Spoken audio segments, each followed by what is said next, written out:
Те сега става, братки, преди да почна темата с Даскал, сега си стиг за такова, за една схемичка с банами, дета такъв прибиран от Германия, нали, вече кацам в София и телефона за не. Гледам, чек, нали, бан. Дигам, нали, бабче, Коста, нищо, нали, чакам те, драже, къде си, викам София, сега път му каснах, той ли, с колко време се прибираш, викам, не знам сега, нали, отивам да се фащам автобуса за това, за Варна и слушаш ли 6-7 часа някъде. Те ли, да ти пусна ли компютъра да загря? Викам, затвори. И тъй, че дай сега такова да се върнем към темата. Значи, ако някой ви каже, че най-хубавите години са тия, докато си бил в Даскал, значи човек е аморален или има плакат на такова на Декстър в кухнята, разбираш, човек. Значи, едно е най-хубавите годинки да са тия, докато и през това време си ходил и на Даскал, а не докато си бил в Даскал, разбираш, човек. Сега, нали, много ясно, че има своите плюсчета, защото от Даскал човек ти затини от най-големите вечета, брат. И седиш, нали, човек, това е нормално, принцип, седиш в някаква стая с някакви хора, колко години, един като пръдни човек си го наричат, а пръдни човек аз най-обичам, къде зима, минус 20, такъв да пръдна стаята, да не могат да отворят прозорците. Бичес. И също така на мен най-голямото наверчие от Даскал, човек Радо, човек той ме е просто човек много то обичам, так много. И че сега да се върнем към темата.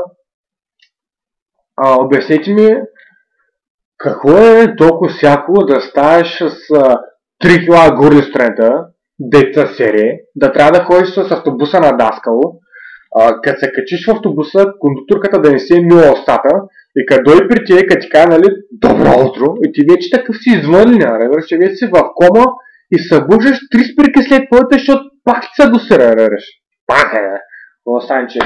Отидеш в Даскал, сядаш на някакъв стол, дед такъв на третия път се чупи, и ти трябва да го носиш долу в мазата, дед цепят дърва вътре, да чакаш да го заварят и после пак да го носиш догоре.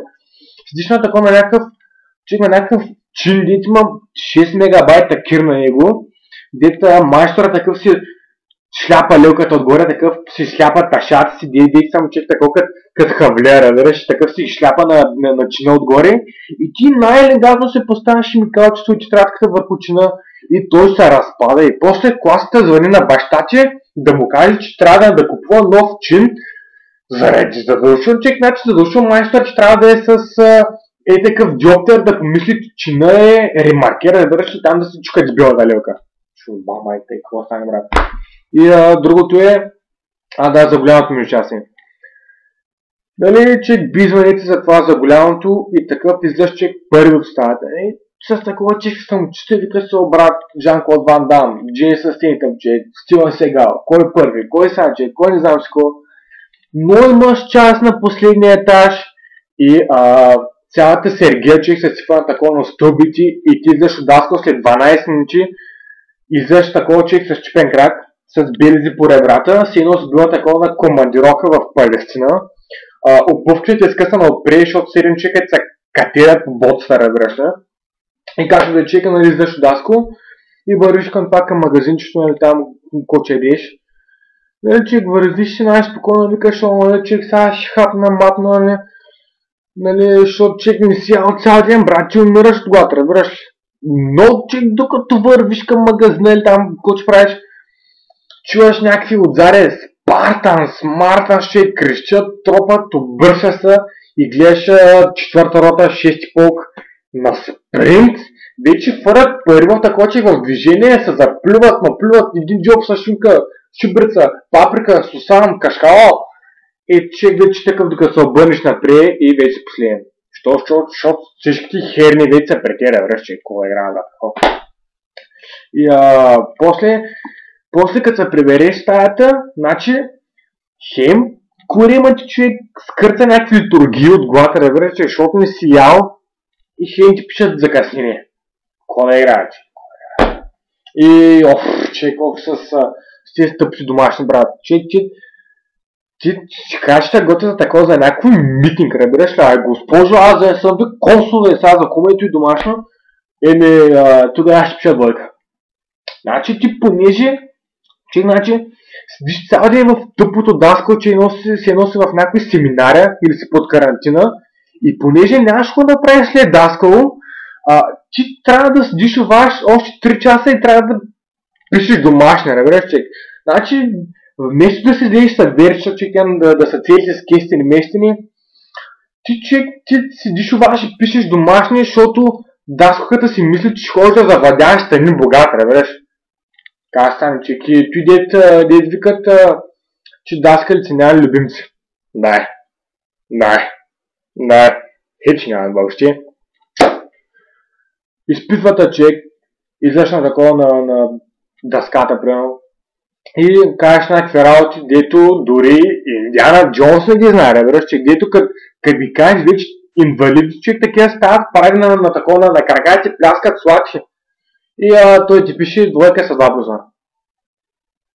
И след тия човек става някаква левкемия, човек, разбираш, някаква пастарма от твоя клас, дето не знае как да си свери часовника и къде е север, къде е изток. И вече подаряват Ford Fiesta последния модел, се прибира в тях с 3 виши, разбираш. И ти през това време, че изправиш на някакъв план, как да западеш даскала или как да отиш да му забижиш в носа на даскала и като го виж другия ден в коридора да му кажеш, господин или госпожа, носа ви, що е с дископатия, майка ви, Ама сега, че ти такова. И човек и даскалите, значи не винаги се прави, брат. Сега тук даскал, човек си бил 160 години в даскал и се преподават на някакви прости идеи, всяка година човек говори едно и също. Човек не значи, че си Дъмбълдор, разбираш, че някакви там професионалисти някакви работи.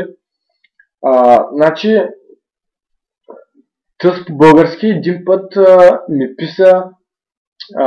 писа ми двойка, защото съм бил на турнир в Италия и не съм бил на даскал. Така съм човек. Или пък човек покрай той даскал, брат, даскалите много ускофява човек някакво. Значи, сега ще разкажа една-две истории за една моя бивша даскалка. Сега ти човек стара клас 12 от кое е. Значи, човека караме с час. Човек ми нормално си караме час. И тя човек спира часа и вика, чай, сега ще разкажа нещо, една историка. И човек си се споглежда и вика, човек, не искам. И ще е цяко вика. Значи, вървя се аз един ден, нали, по центъра, се разхождам.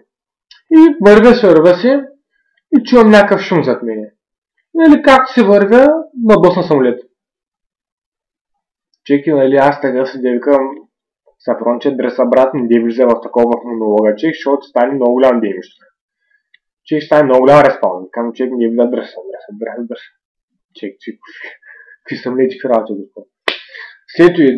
След още някой друг час, пак същата, пак спира часа и пак вика, чакай, сега ще разкая нещо.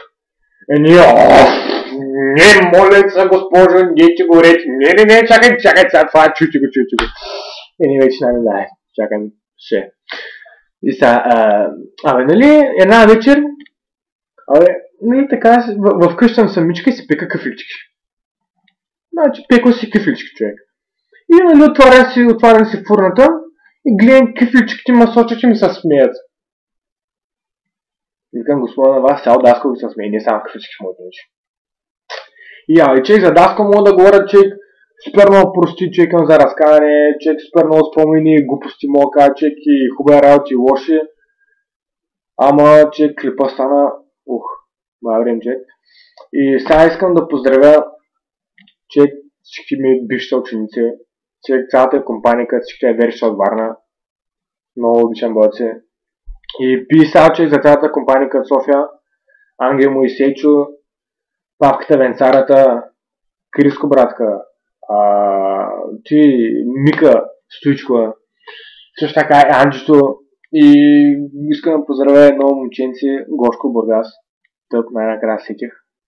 И просто любимия мечо похребреш, че просто един и яжо бебечек. Пратката си просто тъп. Много си голям брат, но. И аз спирам клипа, защото няма кажа що. И аре беше приятно и друг път пак спогане за някаква работа, братки. Peace out, мойки.